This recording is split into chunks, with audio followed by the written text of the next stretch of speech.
Favoriser la biodiversité pour créer un territoire riche et soucieux de l'environnement, c'est tout l'enjeu de l'association Plaine de Versailles.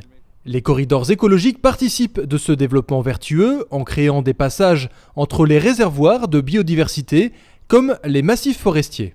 Souvent, quand on pense à corridor, on va penser par exemple à un linéaire de haies où on se dirait qu'il faudrait qu'ils rejoignent les massifs du nord et du sud de la plaine, mais ça ne marche pas forcément comme ça, sachant qu'une grande partie de la faune en fait est aérienne et n'a pas forcément besoin de corridors continus. Et c'est pour ça que tous ces éléments qu'on voit dans le paysage, que ce soit les bosquets plus ou moins grands, les petites touffes, concourent en fait à créer des corridors écologiques.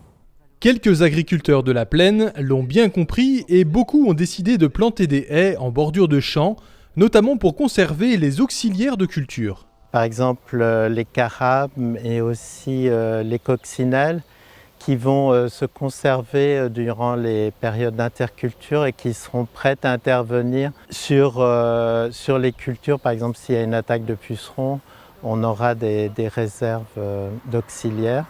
Ces auxiliaires de culture se nichent également le long des routes ou sur les chemins, dans les bas-côtés herbacés qui constituent un autre corridor écologique à préserver.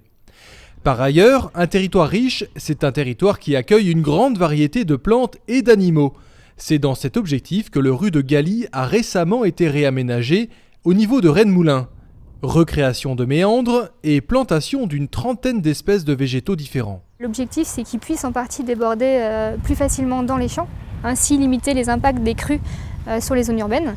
Et le deuxième objectif, c'est tout l'aspect écologique, de vraiment redonner un fonctionnement naturel au cours d'eau et de diversifier au maximum les espèces. Donc une végétation de bord de cours d'eau vraiment adéquate et adaptée au milieu naturel.